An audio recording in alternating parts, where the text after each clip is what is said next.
जब आप सुबह उठते हो तो सबसे पहली चीज क्या करते हो? क्या आप ब्रश करते हो, नहाने जाते हो, अपना फोन चेक करते हो, अपने ऑफिस या कॉलेज जाने के लिए कौन सा रूट लेते हो? हमारा हर एक दिन जो हमें लगता है कि हम ये सब चीजें डिसीजन लेकर करते हैं, एक्चुअल में ये हमारी हैबिट्स हैं। हमारे पूरे दिन में किए गए 40 से 50% काम हम हमारी हैबिट में करते हैं, जिन्हें करने के लिए हमें सोचना नहीं पड़ता है, क्योंकि यह सारे एक्शन हमारी आदतें बन चुकी हैं। ऐसा बहुत बार होता होगा कि आप कुछ सोचते सोचते ही ड्राइव करके एक जगह से दूसरी जगह पर आ गए होंगे, बट उस बीच में आपको याद तक नहीं रहा होगा कि रास्ते भर में क्या हुआ, क्योंकि हम अगर एक ही रूट पर डेली आते जाते हैं तो वह एक्शन हमारी आदत बन जाती है, जिन्हें करने के लिए हमें कोई एफर्ट नहीं लगाना पड़ता है। अब क्वेश्चन यह है कि ऐसा होता क्यों है? साइंटिस्ट बताते हैं कि हमारा ब्रेन लगातार एफर्ट बचाने के लिए रास्ते ढूंढता रहता है और ऑलमोस्ट हमारे हर रूटीन को हैबिट बनाने की कोशिश करता है, जिससे उस बची हुई उस एनर्जी को हम किसी और इम्पोर्टेंट टास्क पर लगा सके।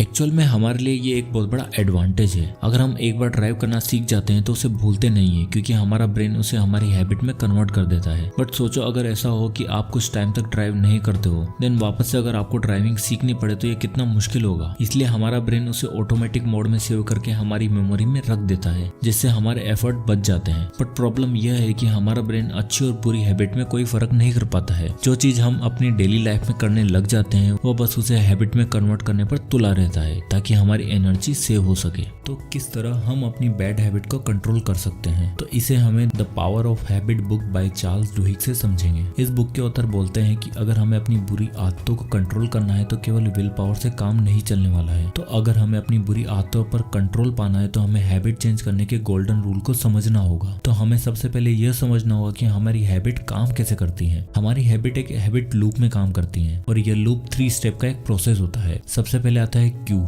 यानी कि ट्रिगर, जो कि हमारे ब्रेन को ऑटोमेटिक मोड में जाने के लिए प्रेरित करता है और हम अपनी हैबिट को करने लग जाते हैं। देन सेकंड आता है रूटीन, जो कि फिजिकल, मेंटल कुछ भी हो सकता है। देन थर्ड आता है रिवॉर्ड, मतलब कि उस हैबिट को करने में हमें क्या सेटिस्फेक्शन मिलने वाला है। अब इसे एक एग्जांपल के थ्रू समझते हैं। मान लो कि आपको सिगरेट पीने की आदत है, तो कोई ना कोई चीज आपको ट्रिगर करती होगी सिगरेट पीने के लिए। अब वो आपका कोई दोस्त हो जिसे देखते आपको सिगरेट पीने का मन करे, क्योंकि वही था जिसने आपको अपनी पहली सिगरेट पीने के लिए फोर्स किया था। या फिर कोई जगह हो, या हो सकता है आप जब ज्यादा स्ट्रेस में होते हैं तो आपको सिगरेट पीने का मन करता है, तो कुछ ना कुछ आपको इस हैबिट को करने के लिए ट्रिगर करता होगा। देन आप एक रूटीन फॉलो करते होंगे उस हैबिट को करने के लिए और एंड में आपको एक रिवॉर्ड मिलता होगा उस सिगरेट को पीने के बाद। अब चाहे वो निकोटीन का एक डोज हो या फिर आपका स्ट्रेस कम हो जाता हो, तो किसी न किसी रिवॉर्ड के चक्कर में ही हम अपनी सारी आदतों को करना स्टार्ट हो जाते हैं। तो यह गोल्डन रूल बोलता है कि हमें अपने ओल्ड क्यू यानी ट्रिगर और ओल्ड रिवॉर्ड को वहीं रहने देना है, बस अपने रूटीन में चेंजेस लाने हैं। ऑथर बोलते हैं कि इस गोल्डन रूल से काफी सारी बुरी आदतों को बदला जा सकता है। अब चाहे वो ड्रिंक करना हो, ओवर ईटिंग हो, स्मोकिंग हो, और भी बहुत सारी आदतों को चेंज किया जा सकता है। तो सबसे पहले जो स्टेप लेना है वह है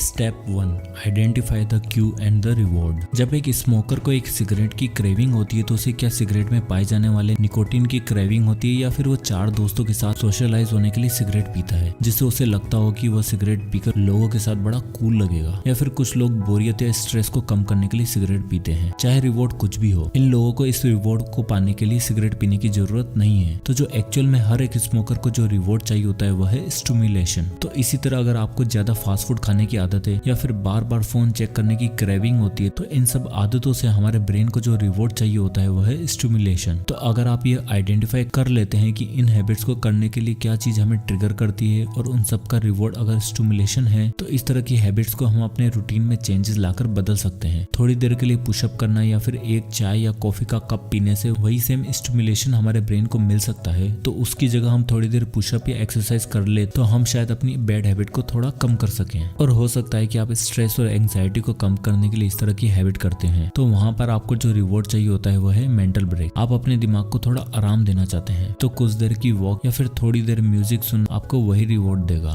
तो इस तरह हमें अपने रूटीन में चेंजेस लाने होंगे और अपनी आदतों को बदलना होगा। बर्गर खाने से अपना फेसबुक, ट्विटर, यूट्यूब इन सब से हमारे ब्रेन को स्टिमुलेशन मिलता है। हमें पता है कि यह सब चीजें हमारे लिए सही नहीं है, फिर भी हम इन्हें करते चले जाते हैं। तो एक्चुअल में हमारे ब्रेन को क्या चाहिए होता है उसका पता हम केवल बुरी आदतों को एनालाइज करके ही पहचान सकते हैं। तो इन्हें बदलने के लिए जो सेकंड स्टेप आता है वह है ट्राई न्यू रूटीन्स। ऑथर बोलते हैं कि जब आप अपने क्यू और रिवॉर्ड को आइडेंटिफाई कर लेते हो तो हमें पता चल जाता है कि एक्चुअल हमें स्टिमुलेशन चाहिए या फिर मेंटल ब्रेक। तो इन्हें बदलने के लिए हमें एक ऑल्टरनेटिव रूटीन ढूंढना होगा जो हमारे पुराने रूटीन को रिप्लेस कर सके और अपने क्यू और रिवॉर्ड को पुराना ही रखना होगा। इसे एक एग्जाम्पल के थ्रू समझते हैं। ऑथर जब इस बुक को लिख रहे थे तब उन्हें डेली कुकी खाने की आदत हो गई थी, जिनके कारण उनका वजन बढ़ रहा था। तब उनकी वाइफ ने उनसे बोला कि उन्हें अपनी इस आदत को बदलना होगा। उन्होंने यहाँ तक कि अपने कंप्यूटर पर एक नोट तक लगा दिया था, no more cookie. But daily दिन में वह उस कंप्यूटर पर लगे नोट को इग्नोर करते और कैफेटेरिया में जाकर कुकी को खरीदते और अपने दोस्तों के साथ बातें करते करते एंजॉय करते और बाद में उन्हें गिल्टी फील होता। बट बहुत विल पावर का यूज करने के बावजूद भी वो अपनी इस आदत को छोड़ नहीं पा रहे थे। बट अब उन्हें इस हैबिट चेंज करने के गोल्डन रूल के बारे में पता चल चुका था, तो उन्होंने अपनी कुकी खाने की क्रेविंग को सेटिस्फाई करने के लिए नए रूटीन को ट्राई करने का फैसला लिया। तो उन्हें सबसे पहले यह देखना था कि ऐसा क्या है जो उन्हें हर रोज कुकी खाने के लिए ट्रिगर करता है। उन्हें अपना क्यू ढूंढना था। तो उन्होंने अगले कुछ दिनों तक जिस टाइम उन्हें कुकी खाने की इच्छा होती थी उस समय रोज अपने आप से 3 सवाल पूछे। पहला कि वह कहाँ पर है, दूसरा कि टाइम क्या हुआ है और तीसरा कि उस समय उनकी इमोशनल स्टेट क्या है, मतलब कि वो गुस्सा है, बोर है या फिर स्ट्रेस में है। कुछ दिनों तक उन्होंने डेली यह सवाल अपने आप से पूछे। तो उन्होंने एक पैटर्न दिखा कि दिन में 3:30 बजे के आसपास उन्हें रोजाना कुकी खाने की इच्छा होती है। देन वो अपने रूटीन को फॉलो करते हुए कैफेटेरिया जाते हैं और रिवॉर्ड के रूप में कुकी को खाते हैं। तो जब उन्होंने अपने क्यू और रिवॉर्ड को आइडेंटिफाई कर लिया तब उन्होंने अपने रूटीन में चेंजेस लाने का फैसला किया और नए नए रूटीन ट्राई करने का फैसला किया। तो इसके लिए उन्होंने एक प्लान बनाया। उन्होंने सबसे पहले अपने फोन में 3:30 बजे का अलार्म सेट किया जिस समय वो कुकी नहीं खाएंगे और 15 मिनट बाद वो एक नोट लिखेंगे कि वह कैसा फील कर रहे हैं। तो पहले दिन वो अपनी डेस्क से उठे और इधर उधर थोड़ा घूमने के बाद वापस अपनी डेस्क पर आकर बैठ गए बिना कुछ खाए। नेक्स्ट डे उन्होंने एक कप कॉफी का पिया और वापस अपनी डेस्क पर आकर बैठ गए और उसके अगले दिन वो अपने फ्रेंड के पास गए, उससे कुछ देर बातचीत की और वापस अपनी डेस्क पर आकर बैठ गए। ये सारे एक्सपेरिमेंट करने के बाद उन्होंने देखा कि वो अपने दोस्त से बात करके 15 मिनट बाद जब अपनी डेस्क पर आकर बैठे तब उस समय उन्हें कुकी खाने की इच्छा नहीं हुई। तब उन्हें पता चला कि असलियत में उन्हें 3:30 बजे कुकी खाने की इच्छा नहीं होती है, जबकि थोड़े टाइम के लिए उन्हें कुछ डिस्ट्रैक्शन चाहिए होता है जिसे वह अपने दोस्त के साथ गप्पे मारकर खत्म कर सकते हैं। तो इस तरह वह रोजाना 3:30 बजे अपने डेस्क से उठते और न्यूज रूम में जाकर किसी न किसी से मिलते, उससे कुछ देर बात करते और सोशलाइज होते और उसके बाद उन्हें फिर कुकी खाने की इच्छा नहीं होती थी और धीरे धीरे उनकी यह आदत बदल गई। तो अब आता है स्टेप 3, विल पावर। तो जब आपको पता चल जाए कि आपकी बैड हैबिट को कैसे बदला जा सकता है तो उसके बाद उसे कंटिन्यू रखने के लिए जो चाहिए होता है वो है विल पावर। नहीं तो हम लंबे समय तक उस बैड हैबिट से दूर नहीं रह पाएंगे। विल पावर एक मसल की तरह होती है, मतलब कि आप उसे जितना यूज करेंगे वो उतना ही बढ़ती चली जाएगी। 1992 में 60 पेशेंट जिनकी अभी अभी घुटनों की सर्जरी हुई थी, वह ऑलमोस्ट अराउंड 60 साल के थे। उन पर एक एक्सपेरिमेंट किया गया तो उन्हें 2 ग्रुप में डिवाइड किया गया। उन सबके लिए एक्सरसाइज करना बहुत ही जरूरी था। तो रिसर्चर ने पहले ग्रुप को बोला कि वो लिखें वो रोजाना कब, कहाँ और किस समय वॉक करने के लिए जाएंगे। वो पूरी डिटेल में ये सारी चीजें लिखेंगे। पर दूसरे ग्रुप को उन्होंने कुछ भी लिखने के लिए नहीं बोला। तो जब रिसर्चर ने 3 महीने बाद वापस आए और उनसे बात की तो देखा कि जिस ग्रुप ने डिटेल में अपने घूमने के प्लान लिखे थे वह लोग सेकंड ग्रुप से दुगना तेज चलने लग गए थे और वो लोग अपनी चेयर से भी अपने आप ही उठने बैठने लग गए थे। तो बेसिकली उन लोगों की विल पावर ही थी जिससे वो लोग एक्सरसाइज करने के लिए मोटिवेट हो पाए। तो इस तरह हम किसी भी बुरी आदत को चेंज कर सकते हैं। तो अगर आपको ज्यादा टीवी देखने की आदत है तो आप अपने ट्रिगर को पहचानिए कि कब आपको टीवी देखने की इच्छा होती है और क्यों होती है। आप शायद स्ट्रेस रिलीज करने के लिए या बोरियत को दूर करने के लिए टीवी देखते हो, तो आप उस समय वॉक या रन करने के लिए चले जाओ और अपने रूटीन में थोड़ा चेंजेस लाओ जिससे आप अपनी हैबिट्स को चेंज कर सकते हो। और याद रखिए कि हम केवल आदतों को बदल सकते हैं, उसे खत्म नहीं कर सकते हैं। तो अपने बुरी आदतों से लड़ने की बजाय उसे पहचानिए कि किस कारण से आपको वो हैबिट करने की इच्छा हो रही है और अपने हैबिट लूप को पहचानिए। अपने आप से पूछिए कि वो एग्जैक्ट क्यों क्या है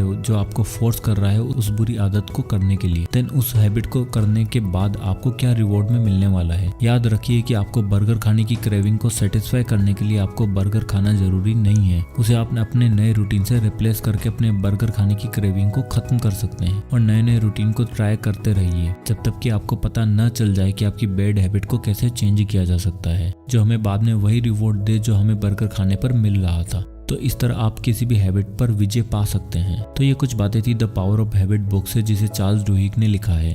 तो अगर आप किसी भी अपनी बुरी आदत से परेशान हैं और उसे बदलना चाहते हैं तो इस बुक को एक बार जरूर पढ़िएगा। इस बुक का लिंक मैं आपको डिस्क्रिप्शन में दे दूंगा, आप वहां से जाकर इसे परचेज कर लीजिएगा। और अगर आपको ये वीडियो पसंद आया तो इसे लाइक एंड शेयर करना मत भूलिएगा। और अगर आप इसी तरह के वीडियोस देखना चाहते हैं तो हमारे चैनल को सब्सक्राइब करना और बेल आइकन को प्रेस करना मत भूलिएगा। तो मिलते हैं नेक्स्ट वीडियो में, तब तक के लिए जय हिंद।